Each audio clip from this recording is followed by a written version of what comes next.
La saison 2 de Power 4 Force débute avec Tommy rêvant dans son loft au souvenir de Liliana.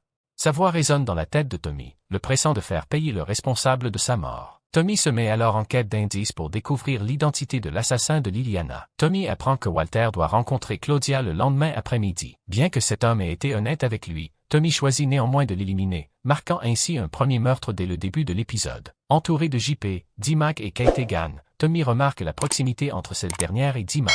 Il tente de fournir de la drogue à Kate, mais elle refuse. Les forces de l'ordre exercent des pressions intensives sur Tommy pour découvrir son identité réelle. Stacy Mark a donné à ses officiers jusqu'à la fin de la semaine pour trouver le nom de ce nouveau protagoniste dans la ville de Chicago. Ils pensent que cette information pourrait les mener à d'autres personnes influentes. Nous passons maintenant à Damon et au CBI. Tommy est évidemment présent et explique ce qui va se passer avec le nouveau deal pour la vente de la drogue. Chewie, l'un des membres du CBI, a un problème avec cela car ils perdent le territoire qu'ils contrôlaient auparavant, un territoire qui appartient à Génard. Par conséquent, il n'aime pas cette situation et n'apprécie pas non plus la présence de Tommy, car il ne sait pas qui il est. Damon reçoit un SMS de son ex-petit ami de la saison précédente, Adrian, qui ne souhaite plus avoir de lien avec lui. Génard organise une rencontre avec d'anciens membres du CBI, qui ne représentent plus le gang. Il se déclare maintenant trahison et fera des affaires de leur côté. De son côté, Génard informe l'un de ses associés qu'il n'a pas suffisamment d'argent pour se réapprovisionner en marchandises et qu'il est incertain quant à la manière de gérer la situation avec leurs fournisseurs sans les fonds nécessaires. Il réfléchit à différentes options pour obtenir l'argent supplémentaire dont il a besoin. Damon mentionne qu'il rencontrera bientôt le fournisseur, Miguel Garcia. Tommy, qui est désormais partenaire de Damon, souhaite l'accompagner à cette rencontre. Bien que Damon pense pouvoir gérer la situation seul,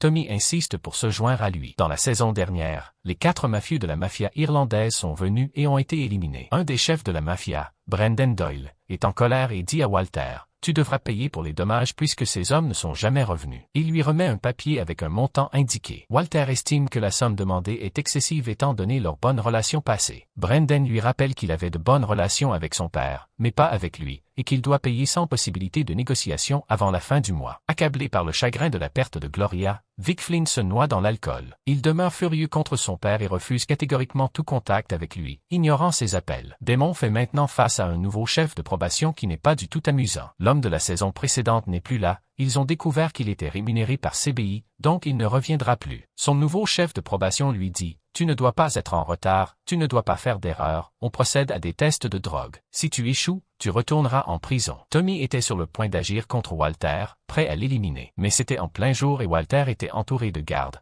Alors Tommy a décidé de ne pas passer à l'action pour le moment. Walter rencontre ensuite Claudia et Vic, leur demandant de rester soudés en famille car il y a encore des problèmes à régler, mais qu'il s'en chargera. Claudia informe Walter qu'elle a dû éliminer Liliana pour le protéger, mais que Tommy ne cessera pas de les traquer pour se venger. Ainsi, il décide de se débarrasser de Tommy avant qu'il ne les prenne de vitesse. Une fois que Walter Flynn s'en va, Vic et Claudia discutent de la manière dont ils vont faire semblant d'obéir aux ordres de leur père, alors qu'en réalité, ils ont leur propre plan avec la nouvelle drogue d'Alia. Ils vont se partager équitablement les bénéfices à 50-50 et gérer les activités à leur façon. Tommy offre un nouveau bar à JP. Ce dernier souhaite être impliqué dans les activités de Tommy, mais celui-ci refuse, lui expliquant qu'il a un meilleur plan pour lui dans une entreprise familiale légale dont il pourra être propriétaire, et même embaucher D-Mac s'il le désire. Pendant leur discussion, la police relève les empreintes de Tommy sur son véhicule, ce qui leur permettra de découvrir sa véritable identité. Claudia rend visite à Laurine, la cuisinière de la drogue d'Alia. Laurine exprime son rejet de cette vie et dit avoir été forcée. Claudia l'avertit qu'elle n'a pas le choix de travailler pour elle, car elle la possède. Claudia menace de s'occuper personnellement de Laurine si elle désobéit ou continue à se plaindre. Elle donne à Laurine un délai jusqu'au lendemain pour finir son travail, car Claudia doit distribuer cette drogue dans les rues. Jenna rencontre Chewie sur un terrain de basket et lui fait une offre d'affaires à laquelle il ne peut dire non. Chewie change alors de camp et passe un accord avec Jenna. Jenna se fait escorter jusqu'au bâtiment où se trouve Miguel Garcia pour lui apporter l'argent dû,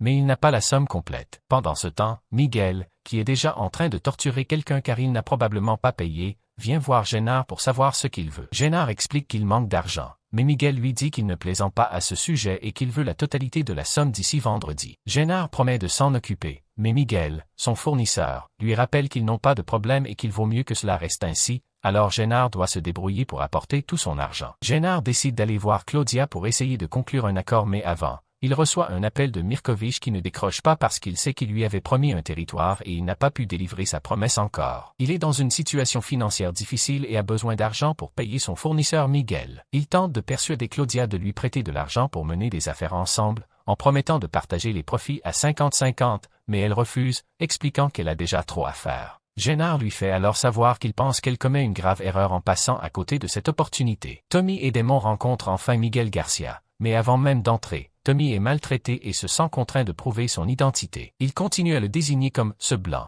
ce qui déplaît à Tommy car il souhaite démontrer son implication dans ce milieu. Ils entrent à l'intérieur et Miguel Garcia ne sait pas qui est Tommy. Il parle avec Damon et Tommy dit « Nous avons de l'argent, nous voulons acheter le double de produits. » Miguel regarde Tommy d'un air perplexe et demande à avoir une conversation privée avec Damon. L'un des hommes de main de Miguel emmène Tommy dans une autre pièce où il attend que Damon et Miguel finissent leur discussion. C'est à ce moment-là qu'il voit Mireya Garcia entrer par une autre porte et il se présente à elle et a une conversation avec elle. Jenner se rend dans un gymnase de boxe pour y récupérer de l'argent. Il rencontre Shanti, la gérante du lieu. Jenner demande à Shanti si elle connaît des gens prêts à gagner de l'argent supplémentaire, de les référer à lui. Shanti lui répond alors avec un regard brillant qu'elle veille toujours à ses intérêts. Après que Claudia a été informée par son frère que la recette de Dahlia a été mise sur Internet, elle se rend directement au laboratoire où Laurine est chargée de produire la drogue. Claudia la tue, car elle n'est plus utile maintenant que tout le monde a accès à la façon de faire cette drogue.